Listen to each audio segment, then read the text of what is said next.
The 33-year-old man was taken to the hospital's accident and emergency department where he was pronounced dead. The area was cordoned off and vehicles were prevented from entering the compound as crime scene investigators were at the scene. Police are investigating two separate shooting incidents in Barataria and Pleasantville, which left a total of 4 people injured. In the first incident around 6 a.m. Wednesday morning, residents of Upper 6th Avenue in the vicinity of 4th Street heard a series of loud explosions. Upon investigating, they found a man lying on the roadway in a pool of blood. The police and paramedics were notified. Officers from the Northeastern Division responded and conveyed the injured man to the Eric Williams Medical Sciences Complex. His condition is said to be serious.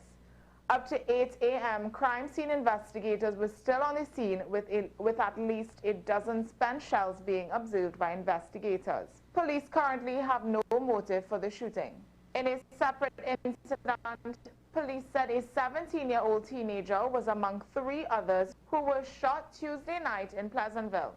The victims, ages 17, 18, and 19, were lying along Catalia Drive around 8:20 p.m. when they were confronted by a man known to them. The suspect had been observed jumping a nearby wall before running up to the trio. Without warning, he opened fire on the group. Police said the 18-year-old was shot in the right butt cheek, the 17-year-old was shot in the upper left leg, and the 19-year-old was shot in his lower left leg. The suspect then fled the scene on foot. Relatives in the area notified the police and emergency health services, and the injured teenagers were all taken to the San Fernando General Hospital.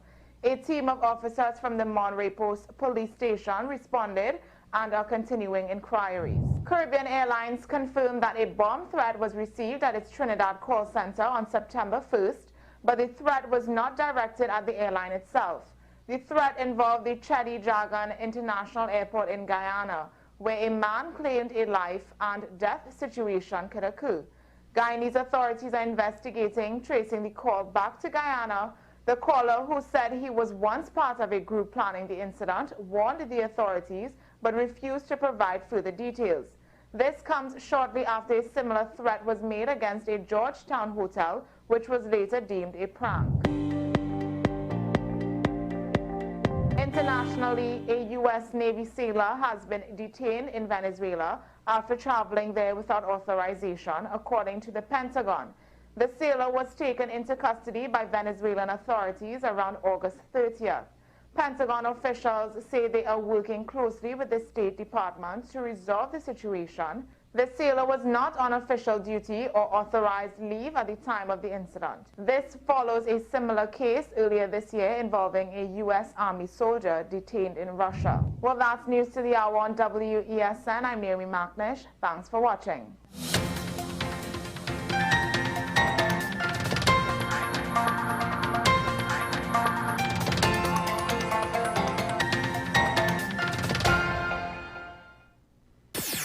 WESN.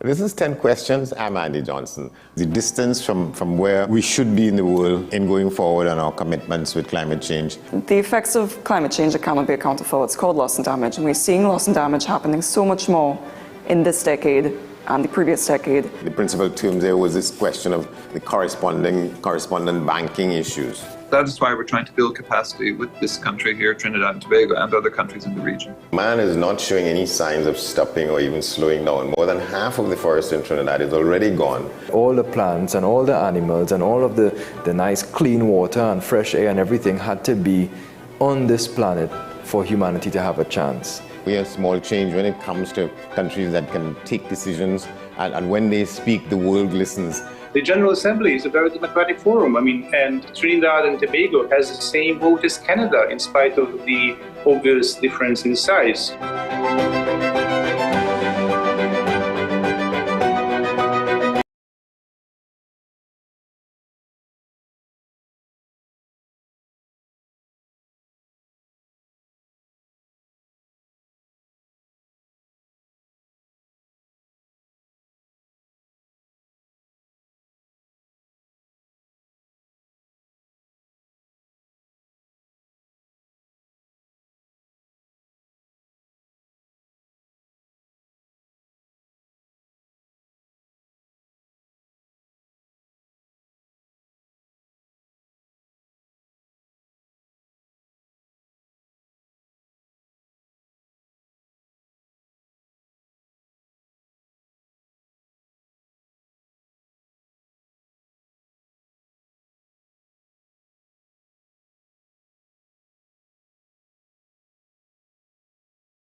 liable. I mean, how bad at your job could you be before it's your fault? But the flip side is the state itself has had to pay these fines, and this is not the first time that someone has sued the state for something that a law enforcement officer has done to them, and it doesn't seem to bother the state. And to some extent, I do have to ask, does it bother the public? I know Keaton, it bothers him that this money is just going out wasted, having to pay off citizens who are mistreated, things that are totally preventable. And it goes back to, this is why police officers should wear body cameras. The judge actually, I believe, questioned the fact that how is it that all the officers who were there, only one testified? And his testimony did not seem to match up with other eyewitness accounts of what happened. Now, just by the way, the head of the police union, he tried to clarify his position on body cameras, saying that, well, no, I wasn't being negative. We just need more training. And all right, I get that. You can't just give people equipment and assume that everybody's going to get it right. And you have the body camera, you think it's on, and it's not actually on, or it's not actually recording, or you're recording over recordings without uploading the previous data. There's a whole host of things that go wrong with technology, right? Okay, fair enough. But I think this is where, again, all of these things, perception is a difficult task mastered, because you need to be very careful with how you're being perceived with regards to your intentions, with regards to your stance. And the police, like I said, as with much of the government, has a deficit in positive perception. They are perceived generally negatively, and things like this don't help. And when will we see the police themselves look at each other, take a hard look, and tell their fellow officers, hey, y'all are pulling us down. Those of you who want to play fast and loose with the rules, those of you who want to feel that just because you have a badge, you are above everybody else, and you want to show that in various ways. Take advantage of your position, break the rules, but you're not above the law, and then, of course, very public examples like this happen. Is that why there seems to be, regardless of what anybody says, if the TTPS as an entire organization really wanted body cameras, it should have happened by now. And there's only two reasons why it won't happen. One, because of incompetence, and I would hate it if that's what they're going for. And the second one is because of unwillingness, because it's been too long. And there's too many situations where the public are essentially blaming you, and you don't have anything to defend yourself with, and the one thing that you're being told to use, you're not using it. So, meanwhile, the judge ruled in favor of the two gentlemen in that case, where they were videotaping the police themselves. Again, why did the police interfere with them? Why did the police hold them? Why did the police take umbrage for them videotaping the proceedings that were out in the public once they were not directly interfering with what's going on? It is allowed. And this judge ruling is just the latest indicator of that. The thing is, be very careful when you interact with the police, and don't think that you are entitled to pull out your cell phone and put it right up in their face, because the argument that the officer tried to give was that they were interfering, they were too close. Although, again, that seemingly may be disputed. But the point is, there are people out there who will feel entitled, who would want to get all up in the situation with their phone camera. You need to stay back. You need to keep your distance. You want to film it? Fine. But you need to ensure that nobody could say that you're interfering, that you're close enough. Listen, you're a few feet away. That means that you're a few steps away. You're a few seconds away. Don't leave it subjective. And even with all that is said and done, I'm not here advocating that for every interaction you see or you're a part of, you take out your camera to videograph. Because at the end of the day, if it's going to cause a police officer, whether justifiably or not, to get upset and escalate a situation, even if it's unjustifiable to some extent, I have a responsibility to point out to the public and say, you might want to not do anything, no matter how justified you are, that could cause an officer to escalate. The key point is to not allow the situation to escalate. If you're being mistreated, deal with it afterwards. It's a judgment call, unfortunately, because we cannot necessarily rely on the standards of the police to be practiced throughout all police officers. Kudos to those officers who both uphold the standards in their own behavior and try to enforce it amongst their fellow officers. But right now, there's too much anecdotal examples to say that as an organization, it is universal enough. There's still too much of it, and we have to ask, what is the systemic reason behind it that allows for it? One could argue poor leadership at the top. All right. With that said, I don't know. There's always things that I want to get off my chest on these stories, and I can't get to other ones. Just by the way, I'll just touch on the next story very, very briefly with regards to the financial incentives. I touched on it before. I wanted to speak more in depth about it again, but the story is getting old. The long and short is there's a lot of complications with giving police financial incentives for job performance, right? Because then the incentives, first of all, how do you measure it to ensure that the people who are actually acting in good faith will get these incentives paid out? And therein lies the second thing, acting in good faith. To what extent will some people act in bad faith? Particularly when you already have an issue with some officers not willing or not seemingly being able to practice certain policy guidelines, behavioral guidelines, customer service, public interaction guidelines. Just that alone. Just that alone, right? To what extent then should we expect all officers to just automatically act in good faith when given financial incentives to ticket people or whatever the metrics are? Determining the metrics, all of that's very complicated. Who's going to implement that? We have an implementation problem in Trinidad and Tobago.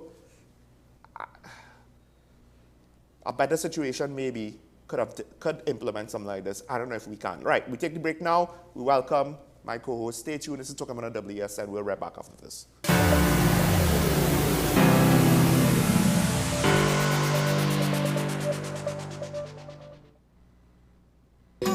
Take some time for yourself or spend some time with the family at Sandy Point Village Hotel. Enjoy our various studio and suite apartments, self-contained with their own kitchenettes and Wi-Fi.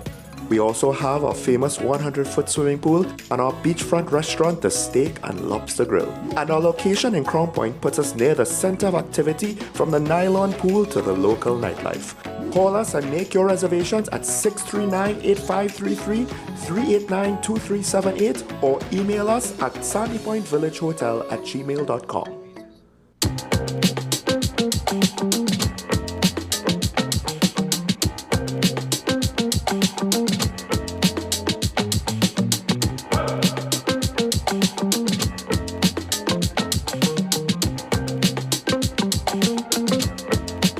Transform your home with PCU Plus. From stylish furniture to the latest appliances, we have everything you need to create your perfect space. At PCU Plus, we offer fair prices and affordable financing options that are cheaper than hire purchase agreements. With convenient locations in San Fernando, Tobago, Arima, and our lifestyle showroom in Barataria, you're never far from the best deals. Visit PCU Plus today and discover why we're the top choice for quality furniture and appliances. PCU Plus. Quality you trust, prices you'll love. Visit one of our locations or find us online to start transforming your home today.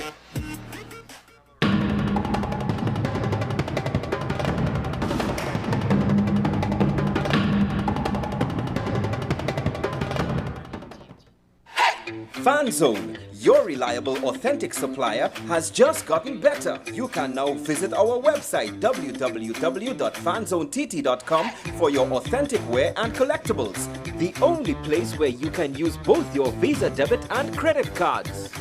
Visit our website fanzonett.com to make your purchase today.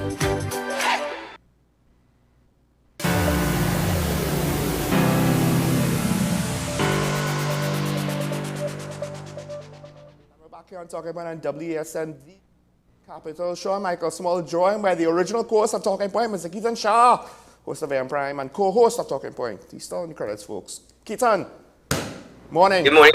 Good morning, Sean. How are you? Actually, I was surprised. I left home what might have been the earliest that I have in months, including before July, August. And I got hit with some traffic that I just was not expecting. So I can't figure it out because I got here earlier, leaving home later yesterday. So I don't know. Just one of those things. That's you can't predict traffic in Trinidad or the flow of traffic for that fact. So one would think people who commute every day on weekdays would somehow be commuting every day on weekdays at the same time. I don't understand for the most part.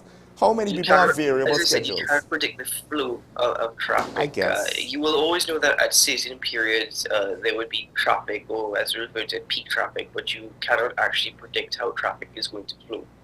So, like you, continue to leave home the time you left home this morning. Yeah? Then, ironically, I think I got here later than last week when I was held up by the horse procession.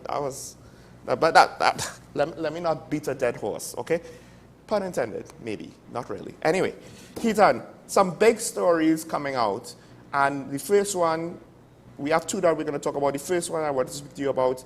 I found this interesting because the government minister, the Minister of Education, went on a local radio show and essentially admitted to things that I think a lot of people knew. I'm not too sure to what degree the government admitted it before, because we tended to get a lot of, you see how good things are. The IMF said that we have GDP growth and things are looking great and blah, blah, blah, blah, blah, and we will get it done. And all schools, Keaton, all schools were reopened except for one, Mount Hope Secondary, I believe it was. Well, Sean Michael Small, the Minister of Education, Dr. Ian Gaspidoli, came under increasing pressure, and you have to understand the timeline of these events. Before the July-August vacation, I believe that tutor, both, of course, the Trinidad arm, which is the national arm, but there's also a Tobago arm, would have submitted their queries, or by extension, their recommendations to the Minister of Education. Now, whether or not those were reasonable is something that could be debated, because I don't have all the details in that respect. However, throughout the period, particularly at the end of July, beginning of August, question marks are raised in respect to the preparedness for schools, because understand that at that point, no one was hearing from the Minister of Education.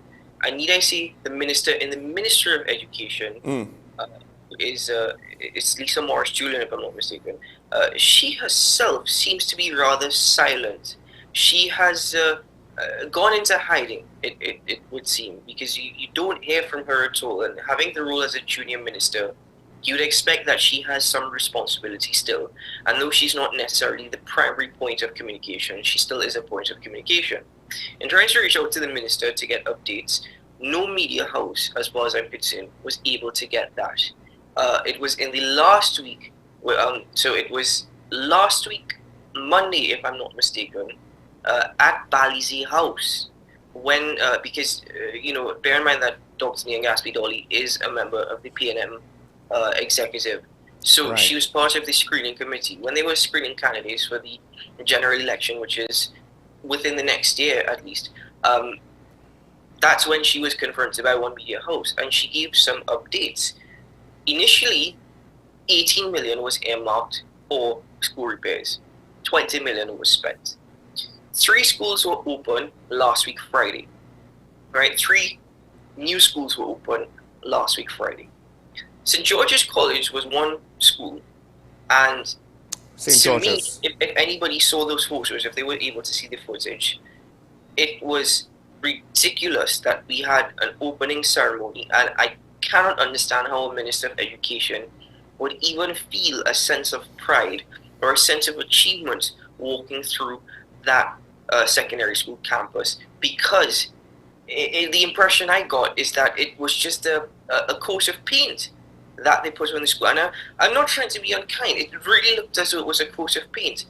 But Sean, the reason why I've gone through the timeline, it just goes to show you that the week before the new academic year, this is not even a school term, this is not a continuation, this is a new academic year. Before that, 1 week before, that's when we started getting updates, that's when we started hearing things. The minister then comes and makes a comment on a radio interview that the budgetary allocation is insufficient. They had $150 million earmarked for school repairs, right? If I'm not mistaken, I think 190 million in total, right? But 150 million for critical repairs. She also gave a breakdown, by the way, when you have to pay recurrent expenditure in terms of salaries is close to $1 billion. Recurrent expenditure in respect to facilitating tertiary education institutions such as UE, COSTAT, YSEP, etc. That's another $1.5 billion at least. That takes you up. So you do the maths, and she's making a point of 150 million. You made the comment, this is not necessarily something that is surprising. Mm-hmm. You're right. This is not surprising. It's shocking that you're hearing it coming from a minister, because the ministers would usually double down and defend government's approach to dealing with these situations. Yep. But Dr. Nian Gasbioli has taken a different approach and is hoping that the public will understand. And the thing is, in the current context of the situation, you might get some sympathy from the citizens. Might. I'm stressing on that point. Might. You ain't getting any from me. I doubt you're getting any from Sean. You might get some sympathy because, things bad. To me, Sean Michael Small, if it is that you have no money earmarked for developmental expenditure, particularly in one of the 3 ministries that gets the largest shares of the budget every year, and I'm talking about national security, health, and education. If you have no money earmarked for developmental expenditure and only for recurrent expenditure, that is an admittance on the part of the government of the day that they have not done anything concrete in order to invigorate the economy. Because in 2024, we are speaking about, we're just putting things on. We're hoping to, hold on, make sure it's running and still. But that's the point, Sean. Mm-hmm. You're hoping to maintain things as they are. They're falling apart. How could you maintain something that's falling apart? You just going to maintain it by allowing it to fall down? I understand that globally times are difficult for each and every economy. There are economies that are thriving. For example, Guyana is thriving. China in itself is seeing a slowdown in its economy. But the mere point is it could still sustain to a certain extent its development. TNT, with our reliance on oil and gas for so long, and the corruption, the greed, and the sheer ignorance throughout the years, we've thrown money stupidly, and no one has ever faced the consequences for such. You coming in 2024 and you're telling me we have no money, and there's a chain reaction. If students can't attend school, students can't get a proper education, although there are question marks around the curriculum as it is and how the education system is structured. If they can't attend school and get that education, what's going to happen? Are we going to see more children being unemployed? Because then we can't create new opportunities anyway. We can't create a labor force to fill gaps if those gaps exist. And according to some of those gaps do exist, are we going to see more people on the streets? Because they simply cannot prop themselves up. Now, I'm not making excuses for people. I'm simply saying there is a chain reaction. there's a chain effect. And the unfortunate part is, if the minister says this, and I was quite surprised that she admits it, again, you're not going to get no sympathy or pity. Well, the Minister of Finance in his budget speech last year, I'm waiting to see what he presents in his budget speech this year. It's soon to be. It's probably within the next month. Go ahead. Well, Keaton, to be fair, I always said before now, so it'll be hypocritical of me to try to move away from the stance. A lot of the problems with education is budget. We've seen it before. We've seen the indicators before. And to some extent, the minister can't control her allocation. But there are two things. One, I said before, previously this week, that we could still criticize her for what she's doing with her allocation. And the discrepancy potentially, based on what was reported in the media, between Mount Hope Secondary and St. George's. The St. George's that was being reopened in a phased manner. But the PTA representatives, I believe, for the parents in Mount Hope are saying, listen, our situation is technically worse than theirs, and we are apparently fully reopened in an environment where we have wood lice in the roof. How safe is that? So that's the first thing. We're already seeing maybe there's discrepancies because she said all schools except for the one that's being opened on a phased basis, St. George's, are open. And where I think there was one case where they had to get new furniture for another school, and you're just hearing little things about this school not ready, that school not ready. Not that they're all falling apart, but still, his statements of all schools are reopened, such an affirmative, strong statement, it seems a little misleading. The other thing is, when she gave the breakdown, the math wasn't always mathing for me. Oh, it was not. One of the things that started, though, Keaton, that I started to doubt immediately, but I didn't want to say it yesterday until I was sure. I now checked it today. Maybe I'm looking at the wrong budget, but this is budget 2023-24. Education and training. So maybe it's not all going to the Ministry of Education, but education and training is $8 billion. Now, John, YTEP was included in her breakdown of I think 1.5 billion that goes out to tertiary institutions from the Ministry of Education. So it's not the youth training program or something similar to that. So I don't know what other training is going to take $3 billion out of that allocation. Well, Sean, there are a couple of things that I can think of because I got the breakdown of the budget as well. Okay. And I will tell you that unless that 3.5 billion, first let's understand that when the minister announces a budget, this is their intention, right? Because it's pegged, they peg it on an estimate in respect to oil and natural gas prices. And bear in mind that we are a gas economy, right? So that is their intention. So she's admitting to a certain extent that we're not getting that full $8 billion allocation, right? And that's a very good point that you raised. Because if it is they got that $8 billion allocation, I'm assuming, and this is the assumption, that 3.5 has gone into paying off existing or outstanding bills. Mm-hmm. I can only assume that, but I highly doubt that is the case. That could be it too, Keaton. The budget, this is the intention of the government, what they're going to spend based off of this oil and gas price. Unfortunately, I think you would have read recently that production, I think it was in the month of July, declined. They tried to say it was planned, but I don't know if that makes it better. Right? So bear that in mind as well, right? So obviously, the maths isn't mathsing, and clearly also speaks to the Minister of Finance's ability to give a direct estimate or to plan a proper budget. But I don't want to get caught up in that. We're going to be speaking about budgets and budgetary allocations over the next month. In particular, in respect to education, you made a very valuable point. Okay, we are always going to have difficulties in funds. I'm not denying the fact that TNT is going through a difficult time, but what I'm also trying to say is that if you would listen to the Minister of Finance, you would get the impression that nothing is wrong. You would get the impression that everything is fine and dandy. Things are going good. We are doing so great. And, we shouldn't be worrying or stressed. Remember, the Minister of Finance is quick to go to Twitter and correct or seek to correct a journalist or reports in respect to finance and the economy. But we never get any accurate reporting. We never have a true idea as per what is going on. We never get all the information.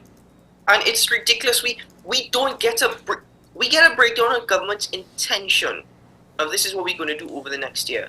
We never get a breakdown of what we actually spent or what we actually did in the last year. Yeah. We get a bunch of roses in a preamble, which is stupid. And if you fall for that, then clearly you are blinded. Clearly you're not living in TNT. $150 million to the Ministry of Education for school repairs. Sean, I will get the figure for you just now. But we have hundreds of primary and secondary schools across Trinidad and Tobago. 150 million actually is probably 1/3 of the amount that we have. I'm probably overestimating it, but I'll get the exact figure for you just now because I did have it on me last week. Right? So, what excuses are we going to come with next? Going back to your point about working with the money that the government has. As an individual in this day and age, who is trying my best to keep my sanity with the level of ignorance and stupidity I hear sometimes, you cannot look at me and say, we are going to be spending $120 million on a new home for steel pan when children cannot go to school. So then who are going to be the next individuals who are going to staff the home for steel pan if it is that children can't go to school? We're just adding to the future unemployed population. I actually didn't think about it until you just said it. It's how much money is it for the new home of steel pan? 120 million, I believe. Right? How much you can't money? be spending so much money. How much money for school repair this year? They spent $20 million in total this July-August vacation period. But apparently, according to the minister, 150 million for school repair. Yeah. 120 million just for one home of pan. What is this going to be the most spectacular musical home base of all time? Hold on, listen. We have to find a balance, and we have to try and help in every area across Trinidad. And the argument that they're going to make as well is, well, you have to understand, put it into context. You're going to have the Ministry of Arts and Culture who are going to be sharing that building. It's going to help in respect to government not having to pay rent. It sounds all well and good. Sean. But again, sounds like a Manning plan. Just it was a Manning plan. You see, this is the whole point of Patrick Manning and Vision 2020, right? Mm-hmm. You know, the International Waterfront Center was supposed to be an economic hub, but it was also supposed to be for government offices as well. And that's what happened. I mean, Parliament was moved to the International Waterfront Center when of course, Red House was being renovated. Yes. And I believe that's where the Ministry of Arts and Culture is located. That's where they are right now. But as much as I could say that, okay, you're trying to find balance and trying to development in other areas, the critical thing right now, it's absolutely critical, is education. And I would love to hear what the minister is going to come with next, when next year we get essay results. And unfortunately, given history or given recent trends, you know, not everybody is excited for that. And also for 6 results, you know, I mean, even though you have a regional pass rate of 40-something% in math and English, as a regional pass rate, right? It's 42 here. Right, you can't have the Minister of Education come and say, well, Trinidad and Tobago top the region in respect to those exams. Yeah. Okay, great. We top the region, but we speak about mediocrity here. That's not the standards we should be setting for ourselves. So, you know, Sean, it's not surprising, it's not shocking, but the minister, for her to come out and make that comment, to me, Sean, clearly is a failure on the part of governance and how the economy is and what this government is doing in respect to stimulating the economy.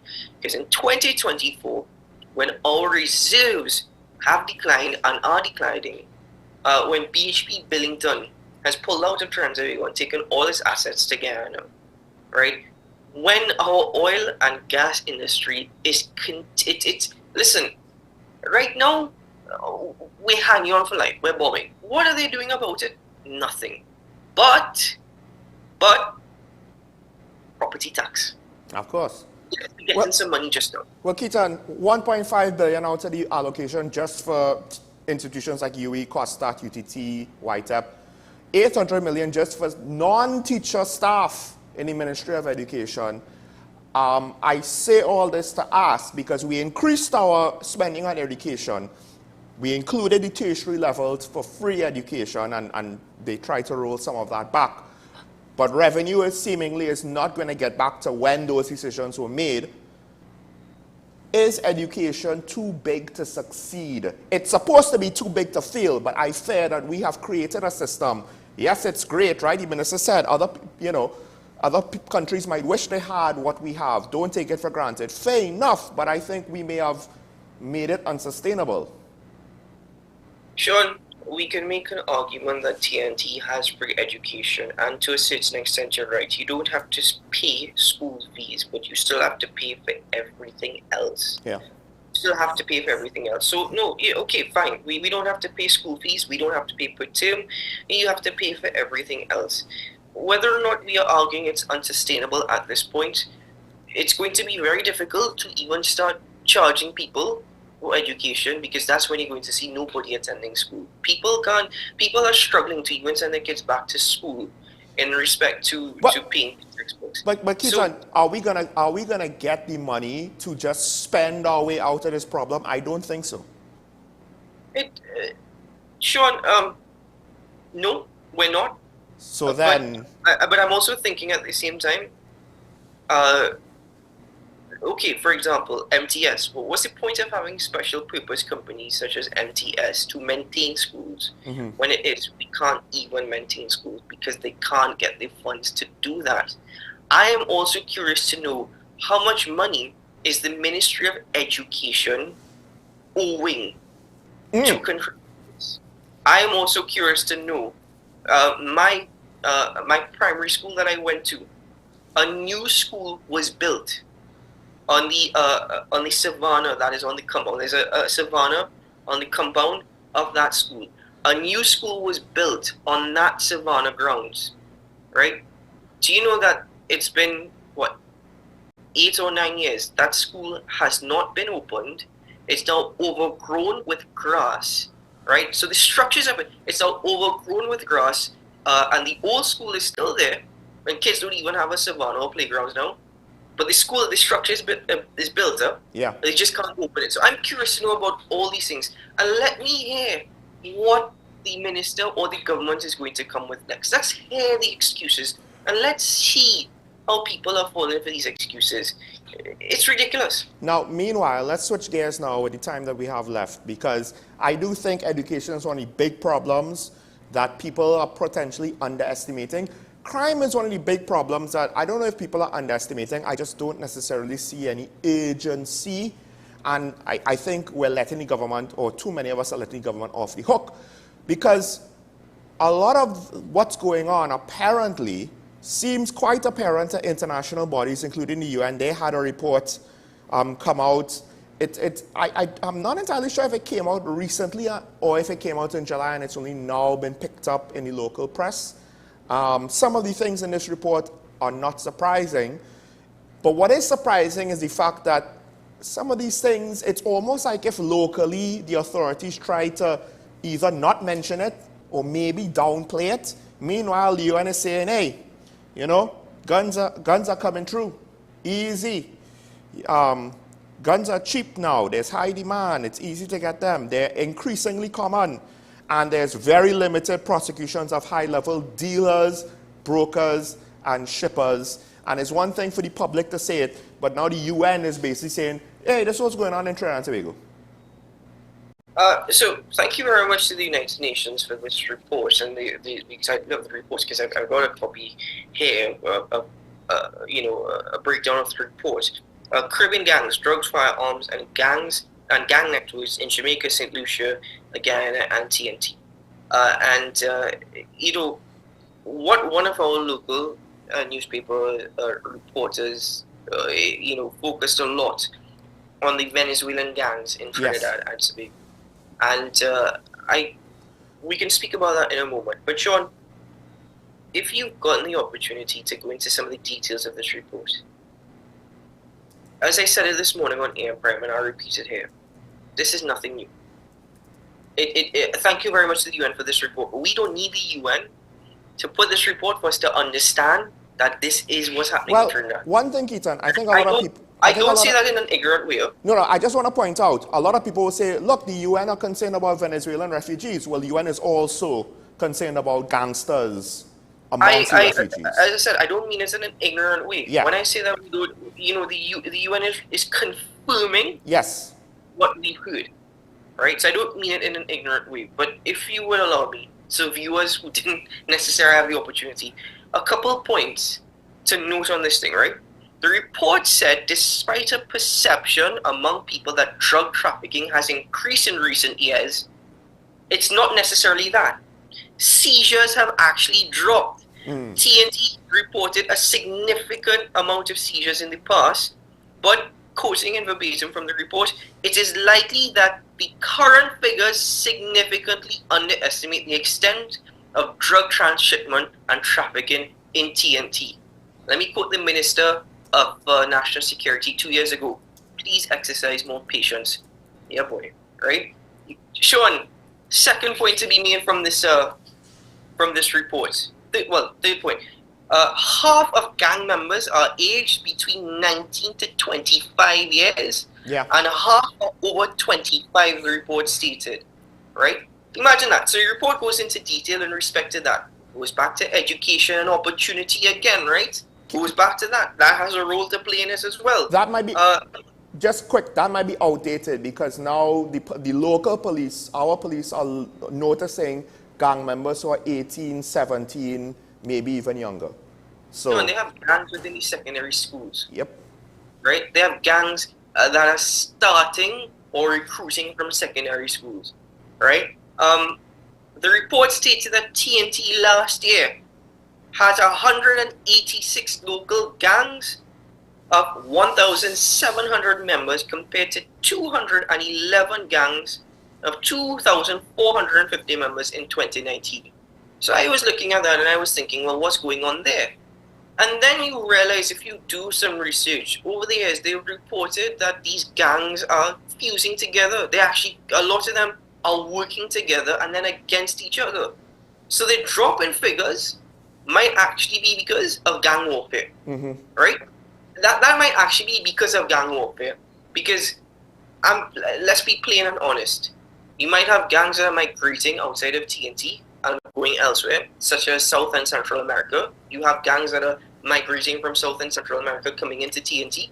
And then at the same time, you have this gang warfare going on. It seems as though gang members are taking each other off the street before police officers can even do that. That's to tell you how effective policing is. Because I can never understand how many police investigations are ongoing. How many police investigations are ongoing? What is the success rate of police investigations in Trinidad and Tobago? Sean, listen to this. Listen, Sean, this is from the UN report. I think I know what it says. Public contracts are widely recognized to feed organized crime. Arrests and prosecutions of high-level gang members are rare, with low-level rank and file often convicted instead. I repeat that. Public contracts are widely recognized to feed organized crime. Arrests and prosecutions of higher-level gang members are rare. Do I need to translate that for people? Do they understand that statement right there from the UN report? That is profound. That is profound, Sean Michael Small. That's what I said. Thank you to the UN for this report. It's only confirming what a lot of us already suspect or know. The UN also went further, although TNT was not necessarily in this section of the report, where they said regionally, tough on crime, policing strategies have resulted, at least in some cases, while it may result in an increase in arrests, it also results in an erosion of trust within those heavily policed communities. Now, they were speaking to, I think, St. Lucia and maybe Jamaica, right, with concerns about extrajudicial violence. They didn't mention TNT, but we know that publicly there is concerns about extrajudicial violence in TNT. And there also is, to some extent, erosions of trust occurring.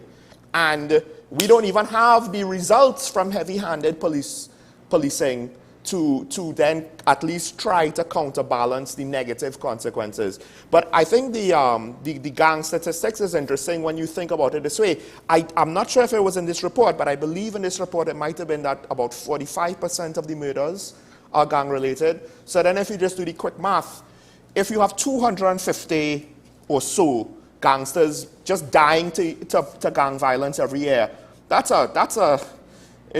it's no wonder they're going after younger and younger people in society, because to some extent, it's almost like a war of attrition out there and they need to replenish the numbers somehow, because the older ones, the 25 years and older, they don't want to be doing that stuff. They want to send the young people out to do the dirty work, and if the police are going to arrest anybody, it's going to be the teenagers. ASPLE mentioned a couple weeks ago where a rideshare driver got carjacked by two girls who were about 18-year-old, both of them. They did the carjacking, not no professional 20-something-year-old male car thief gang member. It's two young girls, barely out of school, if they're out of school, that carjacked a rideshare driver. They were caught by the police later. 2 weeks ago, a doctor, it was reported in the national press, a doctor was the victim of a home invasion, right? Yes. And it's indicated that now there was footage circulating on social media, and it's indicated that there's a suggestion that this is a gang of young men, young teenagers between the ages of 16 and 18 that are operating in this area and are actually invading these homes. And up to now, footage exists of those boys. Footage exists of those boys. And where's the police in respect to investigations and arrests? Right? So that's what I'm telling you. I can interview the police as much as I want to, Sean. And I interviewed Gideon Dixon yesterday. And I listened to him. I heard what he was saying, right? But there seems to be a level of blindness or excuses on the part of that we're constantly making for the TTPS, that how we only blaming the TTPS and how the TTPS are being used as a pawn in a game of chess and this and that, and he had all those things to say, and he's very, very adamant and very, very strong in how he speaks. The thing is, to me, is simple little things like that. Where is the TTPS in that investigation? The footage exists. Camera footage exists. It's an ongoing situation in one particular area that is being targeted by this gang, right, of young men. So it's a situation, Sean, where it seems as though, to me, there is just not one care in the world. And if we so happen to apprehend an individual, great. Because the TTPS will go on their social media website and put it up. And kudos, great. If we get one off the street, great. Sometimes I wonder if it's also deliberate, Sean. And I'll tell you, I really wonder if it's sometimes deliberate. You tell me about public contracts are widely recognized to feed organized crime. That tells me that the state is involved. But the state is involved, right? But Keita, we knew that, right? Yeah, we leave them alone, things will be relatively stable and we'll have some amount of peace. The problem is, the UN report did say two things. One, the number of gang members they believe are growing. And two, the level of violence. The gangs are splintering recently, and this is something that I've heard outside of this report. They are splintering, they are less under the control of the big bosses, and they're becoming more violent. And I think that your fears, which have been unspoken, but I think it's safe for me to assume, yes, somebody's being complicit about some of these things, and I believe it's already started to blow up in their face. Because the level of violence we're seeing now was not what we saw. Even at the start of Talking Point, murders were still being done mainly with handguns, a few bullets, one person dead, and that was it. Now it's which child is caught in the crossfire when 40 rifle rounds are just sprayed into a group, or which innocent bystander is killed. That's half of our murder rate, I think, last year. Sean, that's an example. That's one example. I'll give you another example. Human trafficking. You remember of the individual who was arrested and charged with human trafficking? The individual who was wearing an ankle bracelet and then escaped, the distance between the police station and that individual's home where they were staying, wearing an ankle bracelet, was minutes. I talk about 5 minutes or less. That individual escaped wearing an ankle bracelet, was charged, and could never be convicted because up to now the police don't know where they're going to. Or do they know? Because this is why I say sometimes I wonder if it's deliberate. It is easier to have these individuals eliminated or disappear because somebody might talk and somebody might start calling names or somebody might start spewing details. Yeah. And that is when the domino effect happens. It just starts to tumble. But that's why I'm deliberate sometimes. Oh, you could tell me this man wearing an ankle bracelet and we don't know he's going to be disappeared. But Keaton, to your point with human trafficking, didn't they have the US report that said senior government officials are involved? Sean, senior government? Why? You don't want witnesses because you're involved. We had a report. Look, up to now, you can't tell me. Right? I'm talking about these are basic little things which tie into bigger pictures. You still can't tell me who the owner of that vessel is. You remember? Tobago? Yeah. The barge. Look, you still can't tell me who the owner is. A similar situation happened a couple weeks ago in the Asian Pacific.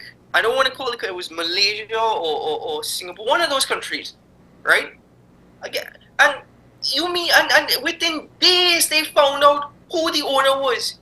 They found out the name of the vessel. They found out who the owner was. They tracked them down and they arrested them. But we can't do that in Trinidad. Why, boy? Our Wi-Fi not working or everything's still paper-based? This is why I say, Sean, these reports after reports after reports confirm everything. Nothing is done, and you wonder if it's deliberate. Oh, wait. Keaton, at least one thing was done. Because in a period where, in a couple of months, we saw in other parts of the Caribbean, the United States Coast Guard interdicted a large amount of cocaine. The British Navy interdicted a large amount of cocaine. Meanwhile, locally, our Coast Guard interdicted a pirogue with goats. We got goats, folks. Second time too. Poor goats. It was 2 goats, 13 sheep, 2 dogs, and 1 chicken. And unfortunately, they had to be euthanized. Yeah. We know why they had to be euthanized, right? No, but well done. Well done to the Coast Guard, because you know why? We actually had fuel in the vessel to interdict this pirogue. Keaton, the vessel could start. Right? Keaton, the vessel could start. Right? And on top of all that, Sean Michael Small, on top of all of that, we have not been able to track down this boat. We have not been able to track down this criminal wearing an ankle bracelet. We have not arrested any major players when it comes to the gangs, right? What is the success rate of TTPS and their investigations? At what point did the TTPS say, rather than we can't go on with this investigation? What happens there? And yet still, I go back to a point that is so hilarious. A minister's son's cell phone was stolen or lost a couple years ago. And guess what? It was retrieved. You know why these phones have this technology, it's called Find My. Find My, where you could just go and track it, but the CTPS were able to get it back, they were able to get it back. But this guy went an ankle bracelet. Unfortunately, Wi-Fi wasn't working that day. We had a bit of a shift in the system. There was water on the line, and he has escaped our custody. But don't worry, Minister of National Security. I'm exercising more patience. Just like you're probably exercising more patience, waiting for your horror job, your horror tenure to come to an end. I mean, Halloween is coming up, but I'll leave that joke to make itself. I think in the past, the authorities were more than happy for the gangsters to kill gangsters because a lot of these unsolved cases, it's because the suspect has been killed in a gang assassination and a gang murder. The problem is, the chickens have come home to roost. Gang members are not the only victims of these gang hits anymore because of all the collateral damage. But anyway. Dolly Boss was killed in Tobago. You mean to tell me that none of the authorities knew that Dolly Boss was in Tobago? They knew. Somebody knew. Right? Maybe they didn't, huh? That's the problem. You can never tell. You can never tell with how good are they doing their job. Some of your complaints, Keaton, attribute a level of proficiency. I'm not entirely sure I'm ready to assume with some of our local agencies. It's difficult. Anyway. Look at the situation with the SSA. What's going on there? Sure, let's take a break. I know you're trying to take a break, but you just think about that's things that God, Keaton, don't hit me with that just so, no boy. Oh gosh, that's a whole half hour by itself, folks. We take a break, and when we come back, we open the phone line. Stay tuned.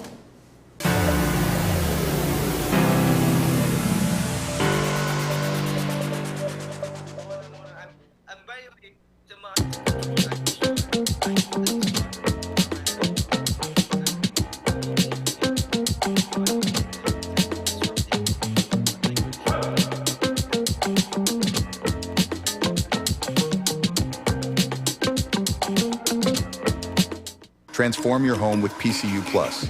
From stylish furniture to the latest appliances, we have everything you need to create your perfect space.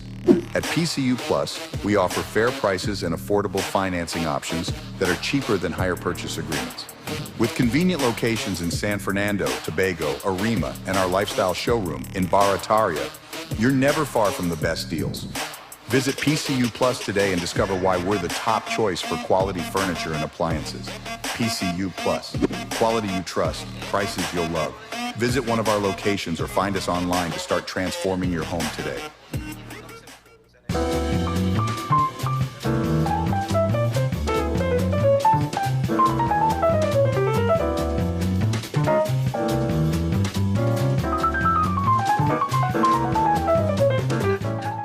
We are tackling the hard-hitting topics, some controversial topics, some topics we sweep under the rug.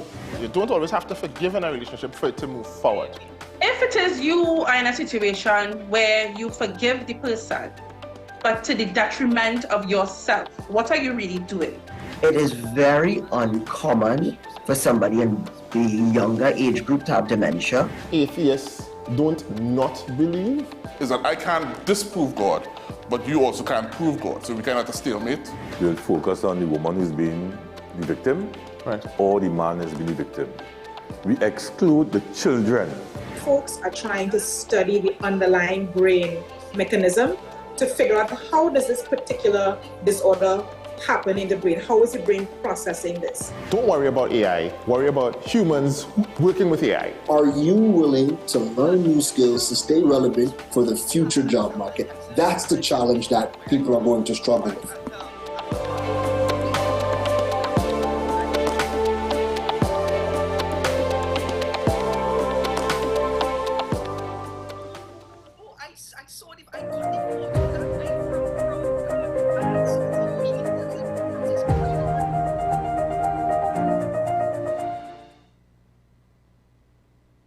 This is Face of Sports, WESN Content Capital.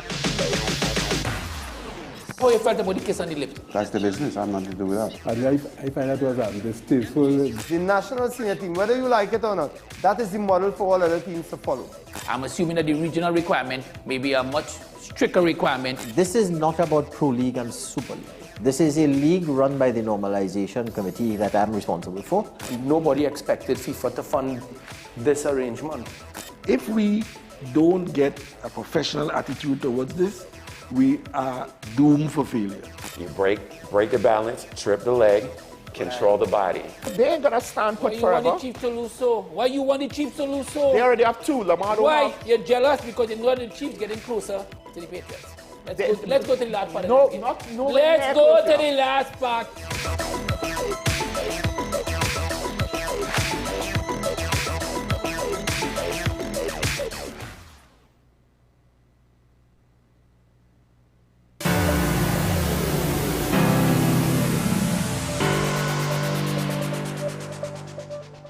I'll talk about the WSND Content Capital. Sean Michael Small with Mr. Keaton Shaw via Zoom. We open up the phone lines. Please, when you're on air, mute your television. Don't try to speak to us listening to the TV. There is a delay. And with that said, we should have Diego Martin on the line. Good morning, caller. You're on air. Morning, caller.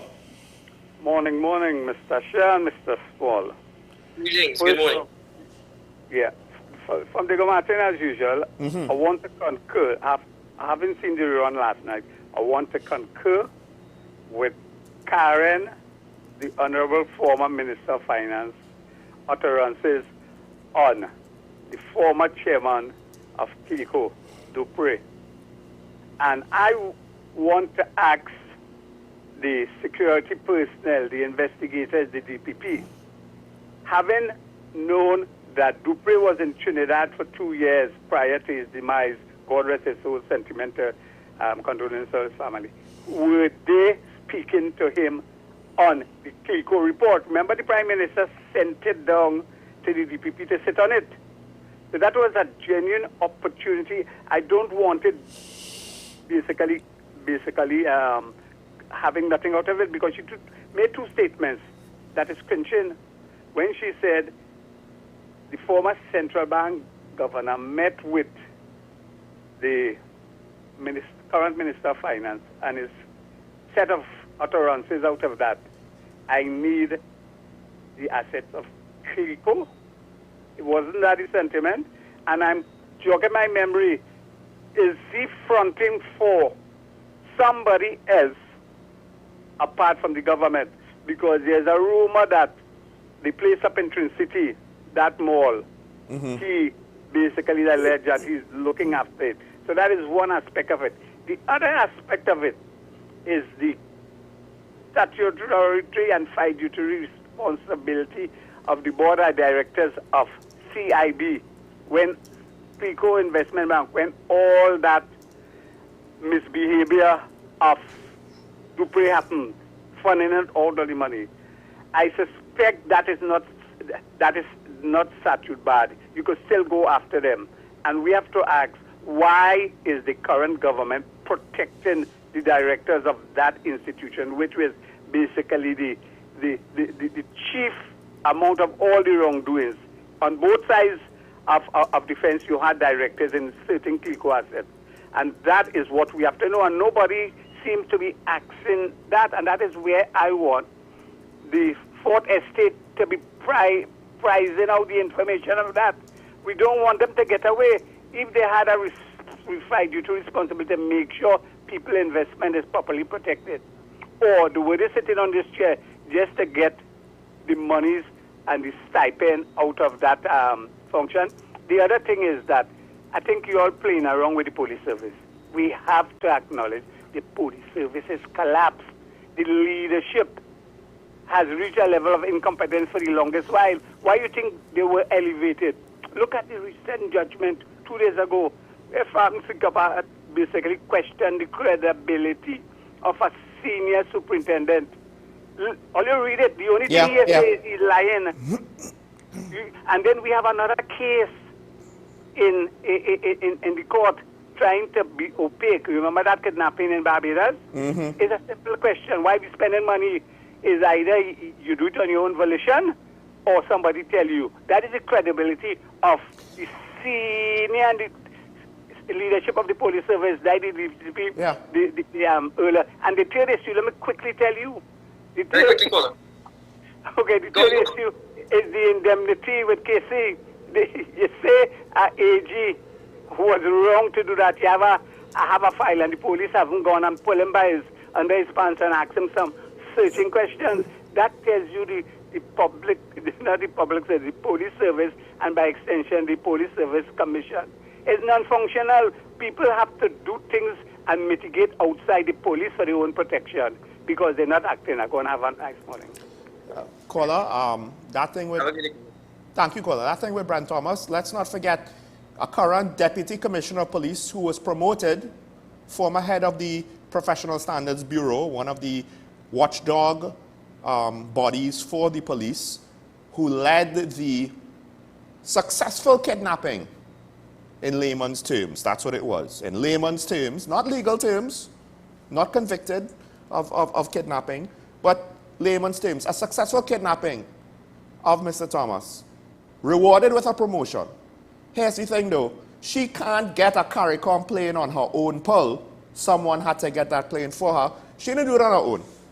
She did not do it on her own. Hence why she was subsequently rewarded with no muss, no fuss.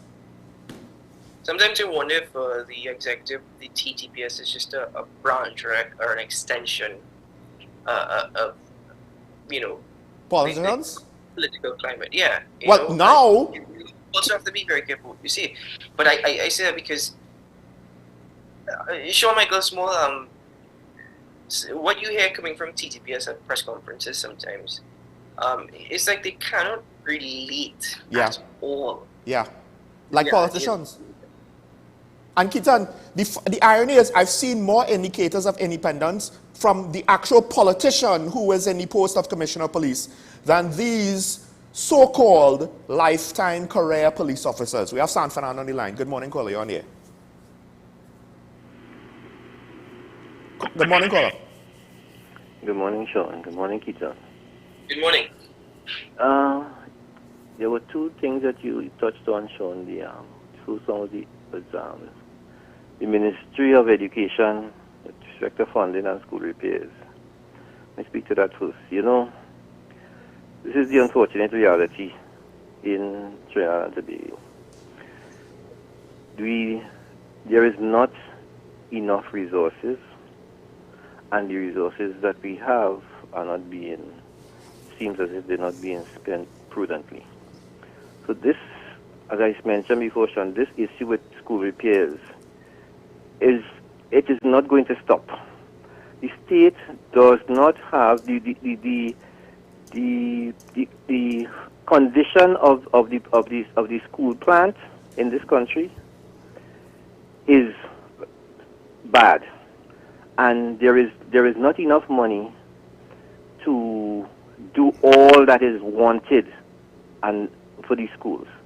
And what I need to see happening here now is that I hope this is a wake-up call for the PTAs and the parents of these institutions who have children in these institutions to now come together, not just to protest, but find ways to alleviate some of the critical issues in some of these schools. I am telling you that that has been going on for years in schools, in some schools, where you don't hear them protesting and you don't see them holding up placard and going and calling the media, but they have been doing their part. I have had children in this school system and have had to do some of these things, and this is what have to happen.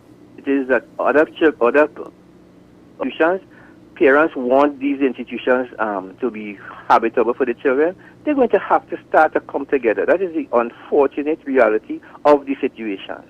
Lastly, let me talk about the police service and what you talk about with the body-worn cameras, Sean. The issue with the body-worn cameras is a direct reflection on the hierarchy and the what you call the supervisory aspect of the police service. If this is policy and they wanted this policy implemented effectively, they could have gotten it done. And I suspect that this is not just the rank and file when they say, they get in here, Gideon Dixon say it. You hear other people say that unfortunately we having problems with the officers wanting to wear the cameras. No. If it is that this is policy and they decided that this is going to be implemented effectively, it would have been. So I think this complacency starts from the top. It also speaks to the non-function of the management of the police service. Because one of the things that I am worried about, even if we have body-worn, we get the rank and file to wear the cameras. How do we have? Is there a system internally, because they wouldn't tell us? Is there a system internally in the police service to review these camera footage on a regular basis, and then take action based on the evidence that they have from the cameras? I fear not. Have a good day, gentlemen. Thank you, caller.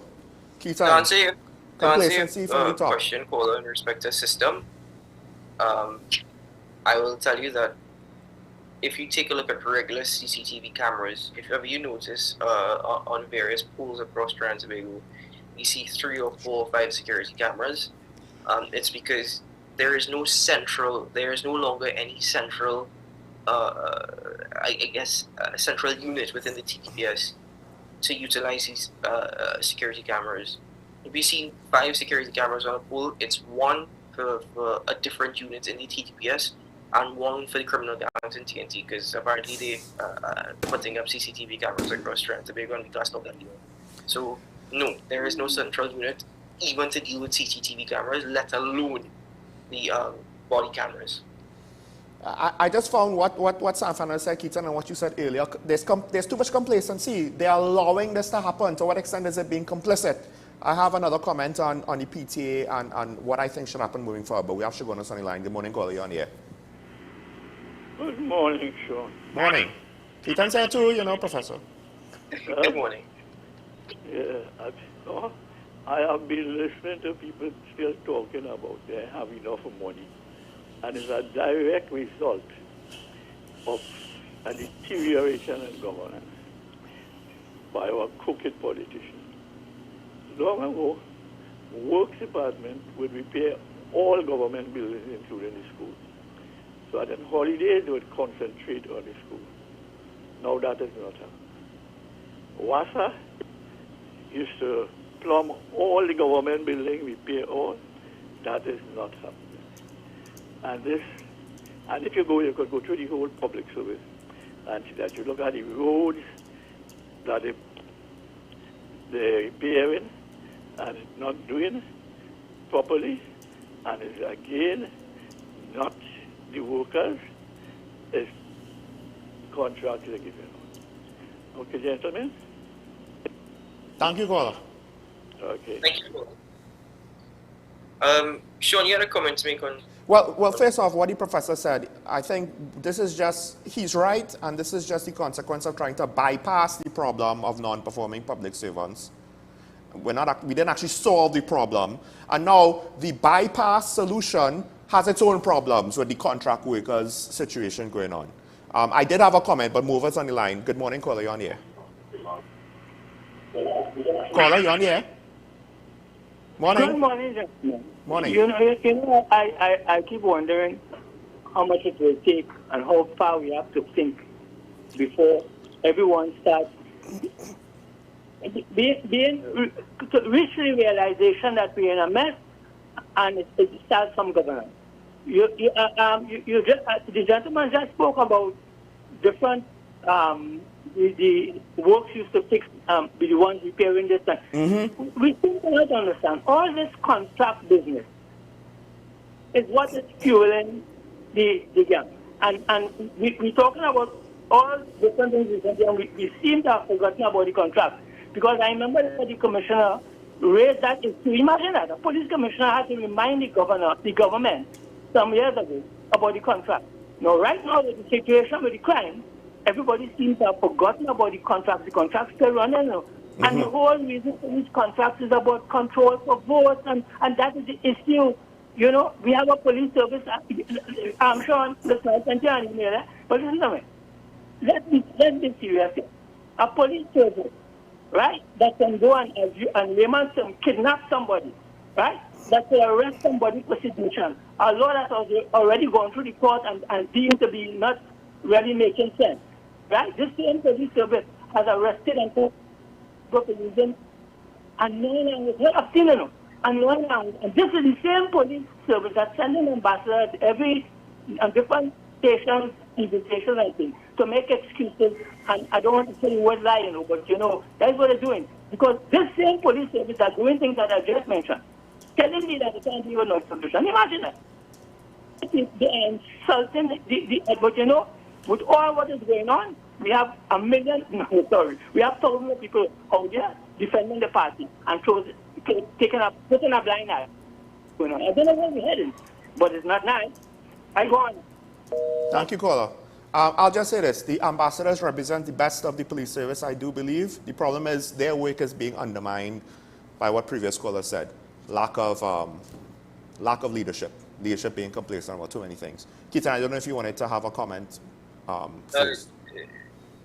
Honestly speaking, Corey, you said it begins with governments. I agree with you, but to a certain extent now, we're going to have to look at communities as well, because communities have a huge role to play in this entire gang situation. So it starts with us.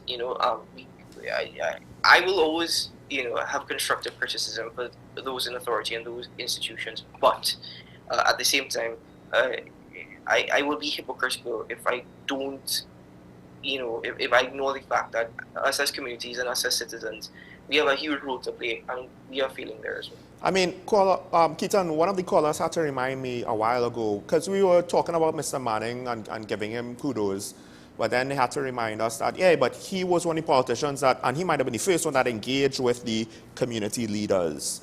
And some people might point at that being where it started. Yeah, I think he had invited, he met with them, or he invited to meet with them, something to that extent. So yes, he fell short there as well.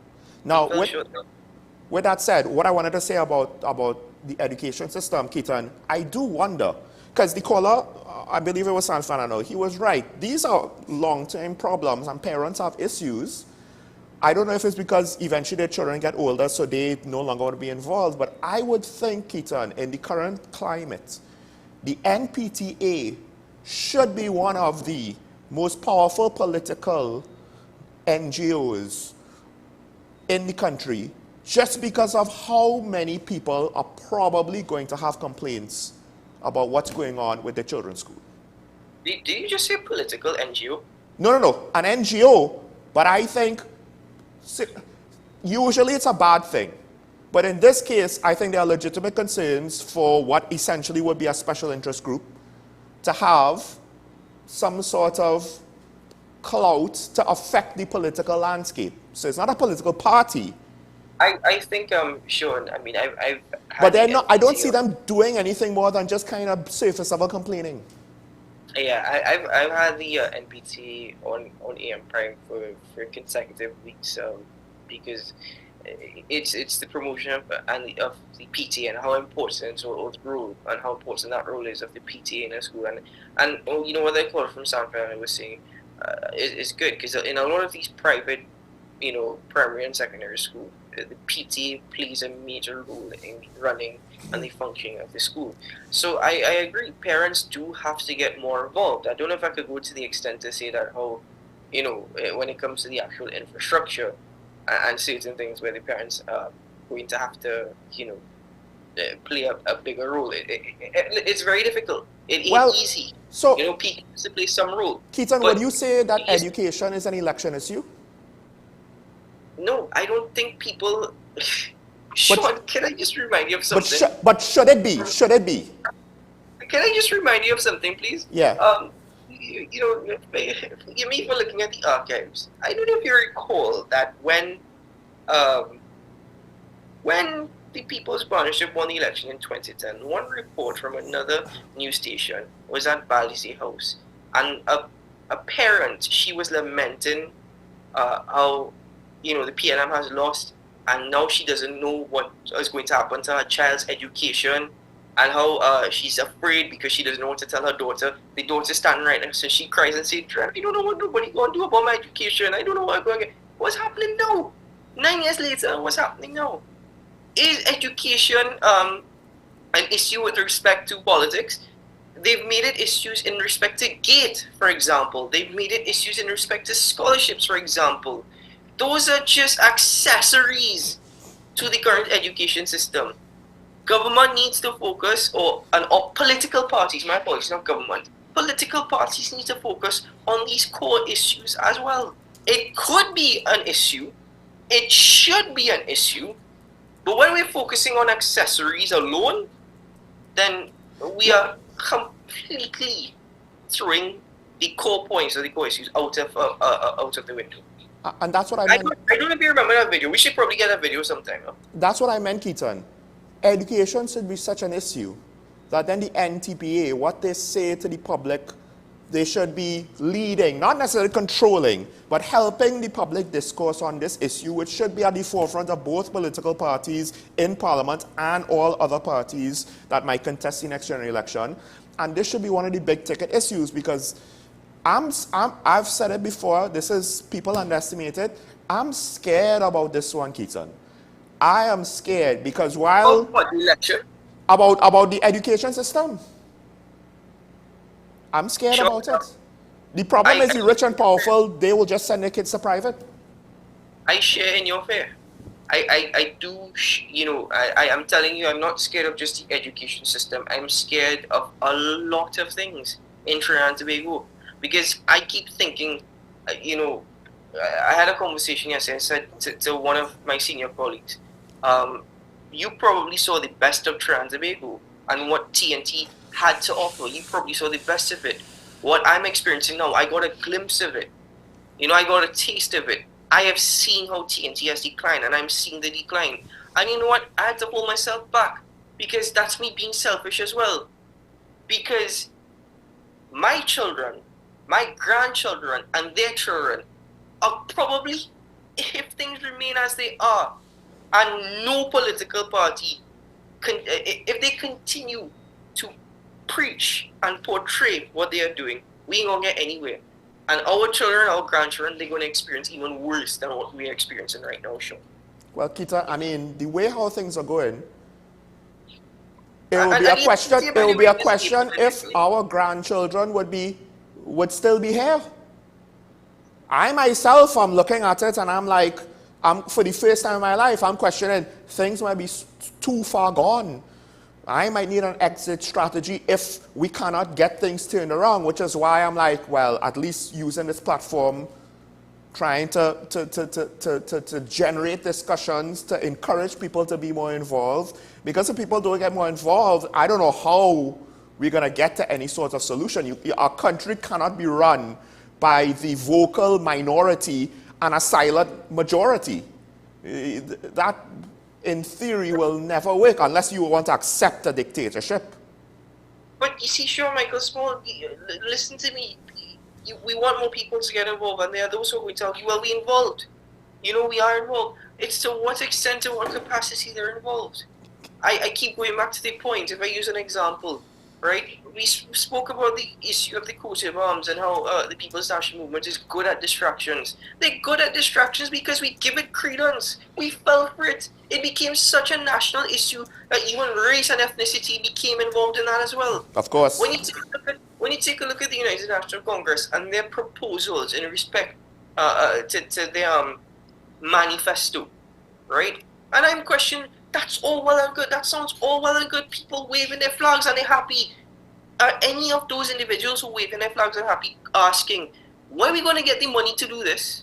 How it is you all are going to do this? How are we going to achieve this? So yeah, you may be involved. You may be active on the ground. But you cannot be blind about it. You have to ask serious questions of all political institutions who are campaigning to be the next government of Trinidad and Tobago. Because it's not just your future, it's your children, it's your grandchildren's future. I passed the University of the West Indies yesterday, and I said, boy, those were the days. I enjoy university. They really are the days. And then I looked at all those young students and those new students, and my comment, again, probably very, very sad. You may disagree with me, and I just looked at them and I said, enjoy it now. Because you all are the future unemployed people of Trinidad and Tobago. But that's the direction we're heading in. That's where we are. You know, so sure, Michael Small, you're probably right. You know, when you get at that exit strategy, let me know as well, because I may have to adopt it as well. Keaton, just about getting involved, I just had the thought, like, they have some parliamentarians who are barely involved, and they're only, what little they are involved is by default because they technically have to sit into parliament. Other than that, they're just as uninvolved as half the population, one could argue. With that said... you have to break that mentality, Sean, of stronghold. There's a stronghold seat, that's a stronghold seat, that has to be broken. But there should be no stronghold seats in Trinidad and Tobago, because then we're just going to put people there to win and make sure they get a salary for the next 5 years. By the way, we don't really have time to get into it, but... We mentioned this off air. The UNC has new campaign colors, apparently. Seem to be following a certain fashion. Yes, it seems as though the United National Congress is feeling a little blue following the demise of the strategic alliance in the last local government election. It's quite amazing, boy.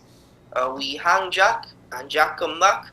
Gary was there, so we hanging Gary now, and boy. Kitan, do you think this will help the NTA or hate it? Because I do wonder. It puts blue to the forefront in the minds of the people. Not only does it help the NTA, but I'm telling you, right? You may get upset with me for speaking ill of the United National Congress or the People's National Movement. Both have played a significant role in the development of Trinidad as well as the decline. So don't be silly and see colors. I will tell you, there is nothing united about the United National Congress, right? What we're seeing from the opposition leader, it gives me the impression that as a leader, you can't unite your own party. How you go unite TNT? You know? Anyway. With that said, Kitan, well, first thanks to all the callers that have called in and interesting comments on the topics. Kitan, it was great to have you once again, although I couldn't see you this morning, ironically speaking. Well, Sean Michael Small, I thank you very much. It's always a pleasure being a guest on your program. You're not a guest. I know what you're coming with. You're not a guest. I know what you're coming with. I will inform you that I last year I feel as though I am like a government minister, because last year I made a comment that in 2024 you will be seeing me more often on the talking point, and logistically it has not happened. So I do feel as though I'm making promises and not sticking to it like a government minister. Yeah, I did. But that's the difference. I could admit it. I could admit it and say, but I will tell you that conversation has been ignited once more. So making some efforts to see how best talking point could be. By the way, you're doing a real good job, huh? But come on, Sean Michael Small. Keaton Shaw and Sean Michael Small, Sean Michael Small and Keaton Shaw. We are a force. And hopefully will remain so for some time to come. With that said, remember your allegiance to the Republic, ladies and gentlemen, and stay safe. Keaton Shaw, close the show. Today is a good day to have a good day. No matter what the doom and gloom may be, you can make TNT bright and sweet. Please, make it happen. We'll see you tomorrow. Bye-bye.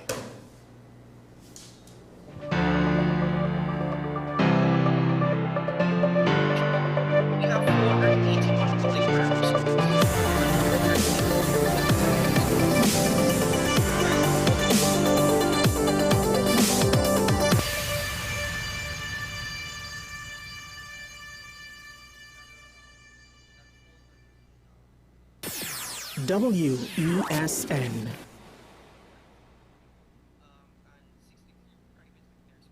The home of Caribbean content is growing, and we welcome you to be a part of the #1 platform for young personalities who are driven to make a positive impact in society.